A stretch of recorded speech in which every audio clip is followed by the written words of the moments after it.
काला साया। यूं तो बनारस घाट अपनी खूबसूरती के लिए बहुत प्रचलित है, पर घाट के किनारे कई राज लिए बैठे हैं। ये कहानी शुरू होती है बनारस के घाट के पास बने ममता निवास से, जहाँ प्रिया लाल जोड़े में ममता के घर उसकी बहू बनकर आती है। आओ आओ बहू, घर को अपने पैरों से पवित्र करो। ममता घर की दहलीज पार कर ही रही होती है कि अचानक एक बहुत गंदी सी बास पूरे घर में फैल जाती है।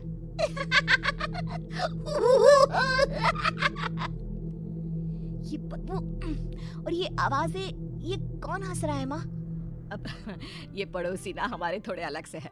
कहाँ हम शाकाहारी और ये मांस मच्छी खाने वाले। छोड़, तू ध्यान मत दे और गृह प्रवेश कर।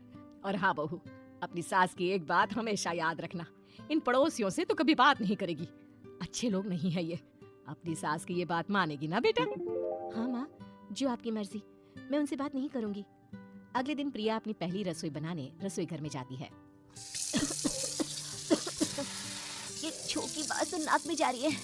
एक काम करती हूँ, खिड़की खोल देती हूँ। प्रिया खिड़की खोलने जाती है। इतने चाले, लगता है इस खिड़की को कभी खोला ही नहीं गया। पर ऐसा क्यों? ओह, नॉनवेज की स्मेल आती होगी ना। 2 मिनट के लिए खोल लेती हूँ, फिर बंद कर दूंगी। प्रिया खिड़की खोलती है। खिड़की खोलते ही उसकी नजर सामने वाले घर की खिड़की पर पड़ती है, जहाँ एक लड़की खड़ी होती है। हाथों में मेहंदी, लाल रंग की साड़ी, बिल्कुल सजी धजी, मानो प्रिया की तरह ही वो भी नई नवेली बहू हो। वो प्रिया को देखकर मुस्कुराती है। हे भगवान, माँ ने तो इनसे बात करने को मना किया था। प्रिया फौरन ही खिड़की बंद कर देती है और तवे पर चढ़े रोटी की ओर देखने लगती है, पर वहाँ रोटी न होकर मछली पड़ी होती है। ये क्या? पहली ही रसोई में इतनी बड़ी गलती। हे भगवान, अब मैं क्या करूं? प्रिया बहुत डर जाती है और फौरन रसोई की सफाई करने और फिर सभी के लिए खाना बनाने लग जाती है। जब वो सबको खाना परोसती है, सब तो ठीक है, मैं बेकार में चिंता कर रही थी। हे भगवान, ऐसे ही बस अपनी कृपा बनाए रखना। रात के वक्त जब सब सो रहे होते हैं, तब प्रिया को पायल की आवाज सुनाई देती है, जिससे उसकी आंख खुल जाती है। ये पायल की आवाज कहाँ से आ रही है? प्रिया उठकर उस आवाज के पीछे छत की सीढ़ियों तक जाती है। तभी उसे बच्चे के रोने की आवाज आती है। प्रिया छत पर जाती है तो क्या देखती है? वही लाल साड़ी वाली लड़की अपनी गोद में एक नवजात बच्चे को घुमा घुमा कर सुला रही है। तभी प्रिया की नजर उसके पेट पर पड़ती है। ओह गॉड, ये तो प्रेग्नेंट भी है। सुनिए, बच्चा सो नहीं रहा है क्या? मैं कुछ मदद करूं? नहीं नहीं, आपके घर वालों को अच्छा नहीं लगेगा, मैं संभालूंगी। स्नेहा की गोद से बच्चा हाथ मारकर प्रिया की गोद में आने को छटपटाने लगता है। दोनों घर अगल बगल में बने होने के कारण प्रिया उस बच्चे को गोद में ले लेती है। प्रिया के पास आते ही वो सो जाता है।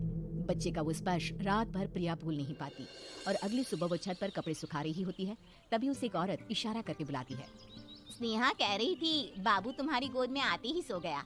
मैं गौरी, स्नेहा की माँ हूँ। बहू, घर आना, बाबू को खिला भी लेना।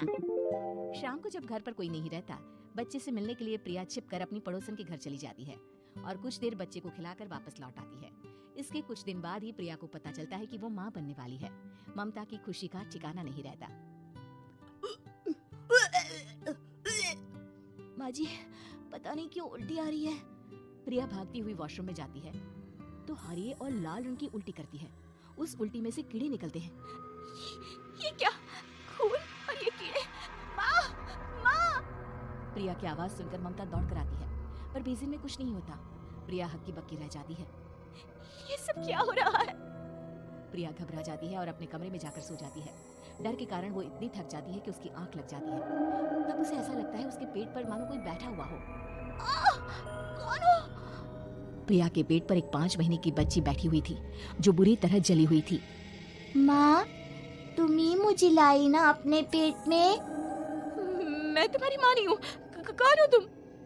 माँ, देखो मैं जल गई बुरी तरह से। 6 महीने पेट में रहने को भी मुझे नहीं मिला। सहला दो ना माँ। बचाओ! बचाओ! माँ! ममता दौड़कर कमरे में आती है। प्रिया की बातें सुनकर वो सब समझ जाती है। तू कहीं बगल वाले घर में तो नहीं जाकर आई ना बहू? मुझे माफ कर दो, मैं गई थी माँ। उस घर में सब मरे हुए हैं बहू।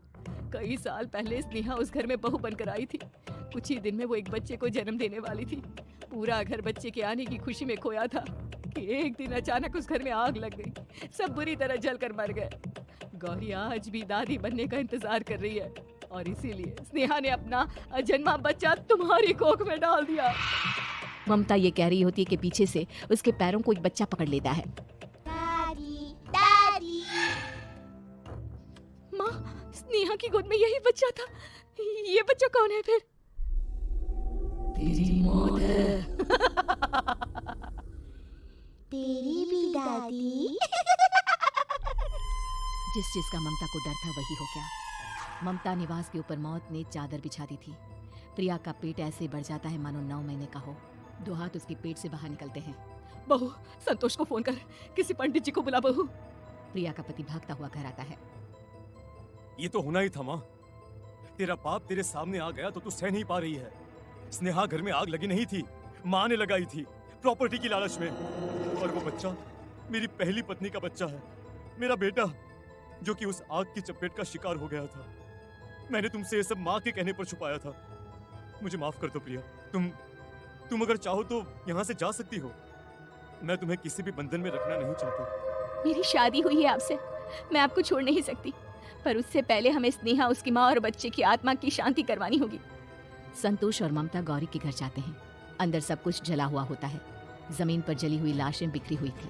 ममता रो रो कर अपनी करने की माफी गौरी से मांगती है।